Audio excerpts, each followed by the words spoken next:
उन्हां कोल बहुत ज़्यादा तजर्बा है। गुरु अमरदास महाराज दर ते बड़ी लम्मा समा सेवा भी करते रहे ने। इत्थे जिहड़ी अगे साखी आउंदी है जी, तपे दा सिक्खी विच आउणा, सिक्खी धारण करनी। जदों असीं इतिहास पढ़दे विचारदे हां, साखी नूं वेखांगे, आपां पड़चोलांगे, पंजाब विच सिद्धां जोगियां नाथां दा बड़ा जोर रहा है। हुण थोड़ा घट गया।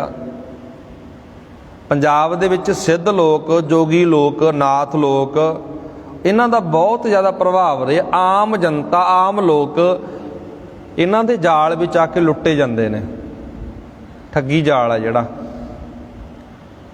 आम जिहड़े पिंडू जनता हुंदी है, वो बेचारे लोग इन्हां दे कौतुकां नूं वेख के, हुंदी तां हत्थ दी सफाई है, उहनूं करामाती ढंग नाल पेश किया जाता है। लोकां ते इन्हां दा बहुत ज़्यादा प्रभाव पै जाता है।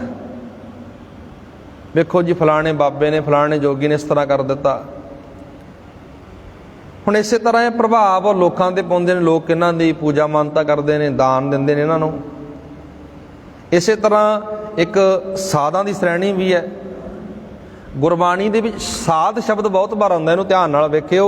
साध कौन हुंदा? जिस बंदे ने अपने मन नूं साध लिया। वो एक दिहाड़ीदार बंदा भी हो सकता है। ये नहीं भी एक बखरे पहरावे वाला, एक लम्मे चोले वाला वही साध बन गया। गुरबाणी नूं थोड़ा गौर नाल पढ़िए, विचारिए।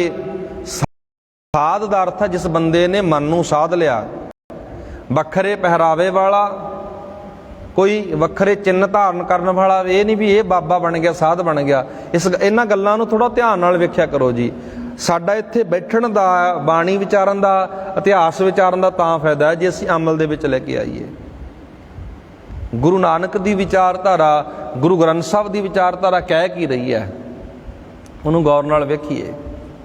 आपां जिहड़ी इत्थे विचार कर रहे सी, आम लोकां दे अंदर बहुत बड़ा प्रभाव सी। जोगी लोग, साध लोग बहुत बड़े तप करते हैं। तप करन दी विधि की सी इन्हां दे अंदर?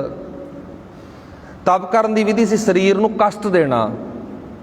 ये गल चेते रखियो, शरीर नूं तपा के, शरीर नूं कष्ट दे के रब दी प्राप्ति नहीं की जा सकती। गुरबाणी इन्हां चीज़ां नूं मानता नहीं दिंदी।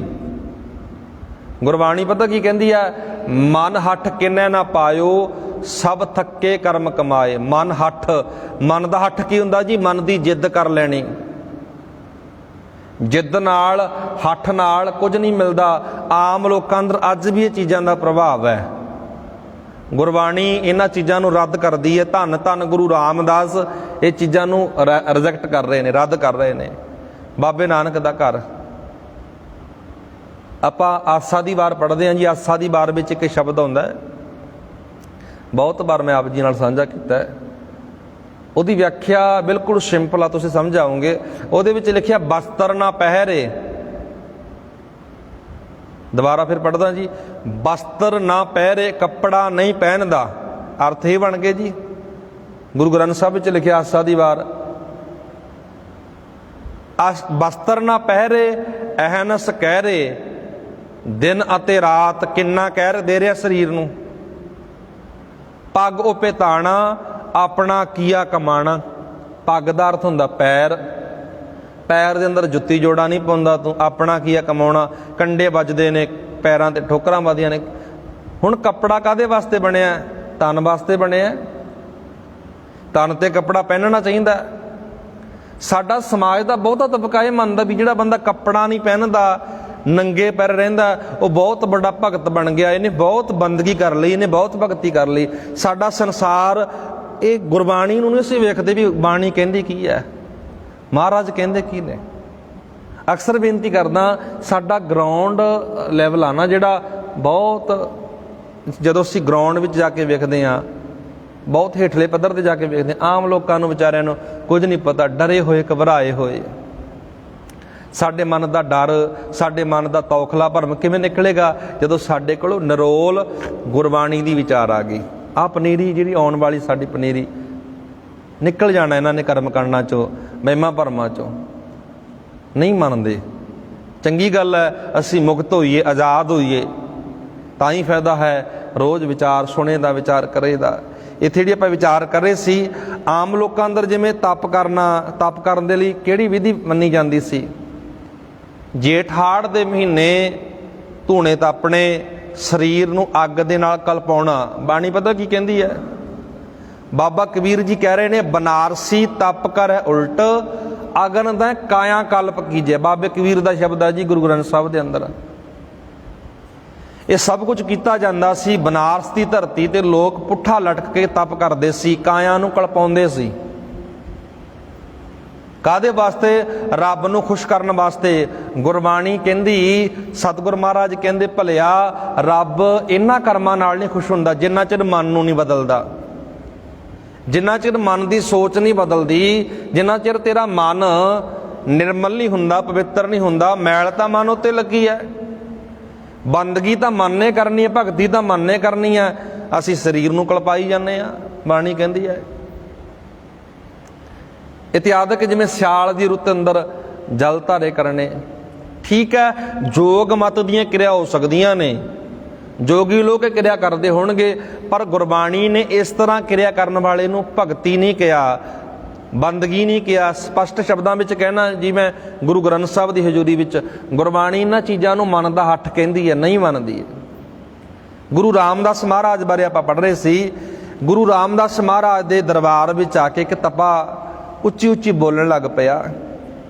ਇਹ ਤਪਾ ਗੋਇੰਦਵਾਲ ਸਾਹਿਬ ਦੇ ਵਿੱਚ ਰਹਿੰਦਾ ਸੀ। ਗੁਰੂ ਰਾਮਦਾਸ ਮਹਾਰਾਜ ਦੇ ਦਰਬਾਰ ਵਿੱਚ ਆ ਕੇ ਕਹਿਣ ਲੱਗ ਪਿਆ, ਤੁਸੀਂ, ਤੁਹਾਡਾ ਗੁਰੂ ਤੁਹਾਨੂੰ ਕੋਈ ਸਿੱਖਿਆ ਨਹੀਂ ਦੇ ਰਿਹਾ, ਤੁਹਾਡੇ ਦਰਬਾਰ ਵਿੱਚ ਕੇਵਲ ਬਾਣੀ ਪੜ੍ਹੀ ਜਾਂਦੀ ਹੈ, ਵਿਚਾਰੀ ਜਾਂਦੀ ਹੈ, ਤੁਸੀਂ ਗ੍ਰਸਤ ਧਾਰਨ ਕਰ ਲਿਆ, ਤੁਸੀਂ ਰੱਬ ਦੀ ਪ੍ਰਾਪਤੀ ਕਿਵੇਂ ਕਰੋਗੇ? ਇਹ ਤਪਾ ਆਪਣਾ ਪ੍ਰਭਾਵ ਪਾਉਣ ਲੱਗ ਪਿਆ। ਤਵਾਰੀ ਕਹਿੰਦੀ, ਇਤਿਹਾਸ ਕਹਿੰਦਾ, ਗੁਰੂ ਰਾਮਦਾਸ ਮਹਾਰਾਜ ਦੇ ਪ੍ਰਚਾਰ ਤੇ ਪ੍ਰਸਾਰ ਨਾਲ ਲੋਕ ਸਾਰੇ ਨਾ ਸਿੱਖੀ ਨਾਲ ਜੁੜਨ ਲੱਗ ਪਏ। ਹੁਣ ਇਸ ਤਪੇ ਨੂੰ ਆਪਣੀ ਫਿਕਰ ਪੈ ਗਈ। ਇਹ ਤਪਾ ਰੋਜ਼ਾਨਾ ਪਤਾ ਕੀ ਕਰਦਾ ਸੀ? ਇੱਕ ਲੱਤ ਤੇ ਖੜੇ ਰਹਿਣਾ।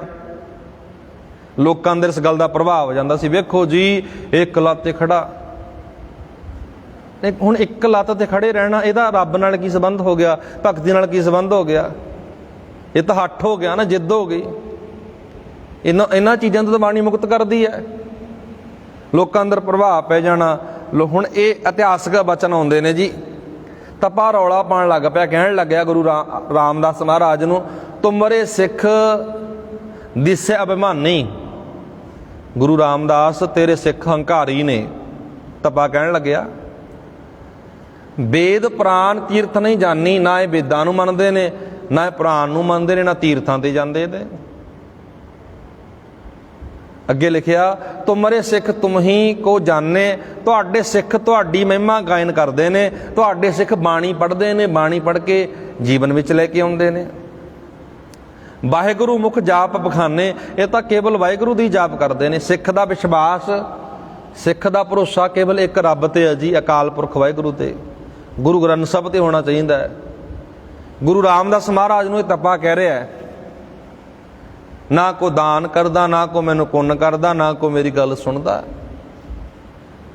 ਨੈ ਦਿਸੈ ਇਨ ਕੋ ਧਰਮ ਸੁਭਾਓ, ਮੈਨੂੰ ਇਹਨਾਂ ਦਾ ਧਰਮ ਵਾਲਾ ਸੁਭਾਅ ਨਹੀਂ ਦਿੰਦਾ, ਇਹ ਧਰਮੀ ਨਹੀਂ ਹਨ। ਕਿਉਂ ਕਹਿ ਰਿਹਾ ਸੀ?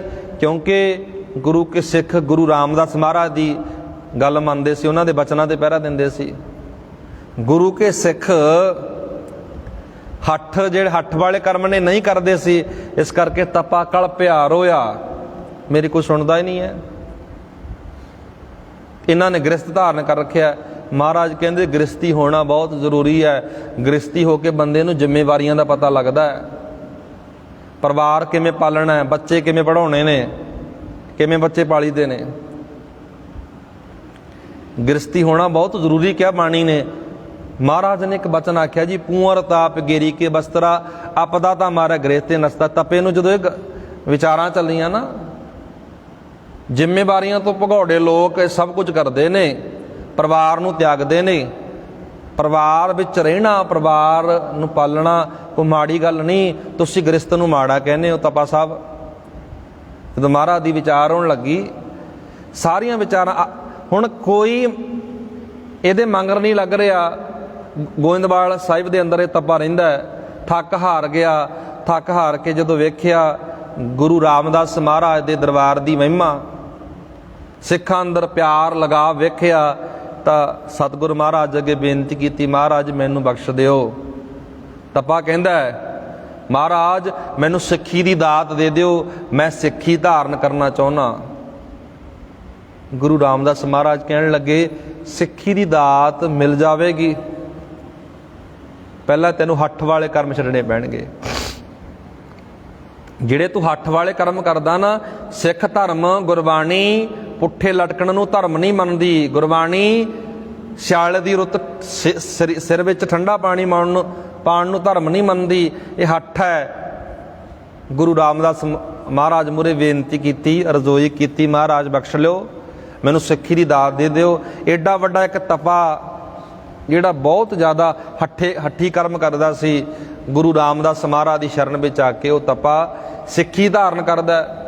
ਸਿੱਖੀ ਧਾਰਨ ਕਰਕੇ ਗੁਰਮਤਿ ਵਿਚਾਰਾਂ ਨੂੰ ਅਪਣਾ ਕੇ ਉਹ ਸਿੱਖ ਧਰਮ ਦੇ ਪ੍ਰਚਾਰ ਵਿੱਚ ਲੱਗ ਜਾਂਦਾ। ਇਸੇ ਤਰ੍ਹਾਂ ਇੱਥੇ ਵੱਡੇ ਵੱਡੇ ਤਪੇ, ਵੱਡੇ ਵੱਡੇ ਜੋਗੀ ਗੁਰੂ ਦੇ ਦਰ 'ਤੇ ਆਉਂਦੇ ਨੇ, ਗੁਰੂ ਦੀ ਵਿਚਾਰ ਸੁਣ ਕੇ, ਗੁਰੂ ਦਾ ਧਿਆਨ ਸੁਣ ਕੇ, ਗੁਰੂ ਦੇ ਉਸ ਕਿਰਦਾਰ ਨੂੰ ਵੇਖ ਕੇ ਉਹ ਗੁਰੂ ਦੇ ਬਣ ਜਾਂਦੇ ਨੇ। ਪਾਤਸ਼ਾਹ ਜੀ ਨੇ ਉਹ ਗੱਲ ਆਖੀ ਸੀ, ਤਜ ਪਖੰਡ ਗੁਰ ਸਿੱਖ ਹੋਇਓ। ਤਪਾ ਸੀ ਜਿਹੜਾ ਨਾ, ਸਾਰੇ ਪਖੰਡ ਛੱਡ ਕੇ ਤਜ ਪਖੰਡ ਗੁਰ ਸਿੱਖ ਹੋਏ, ਗੁਰੂ ਦਾ ਸਿੱਖ ਬਣ ਗਿਆ। ਮਿਲ ਸਤਸੰਗਤ ਮੈਂ ਸੁਖ ਜੋਇਓ, ਸੰਗਤ ਵਿੱਚ ਮਿਲ ਕੇ ਉਹਨੂੰ ਬਹੁਤ ਸਾਰਾ ਸੁੱਖ ਮਿਲ ਗਿਆ।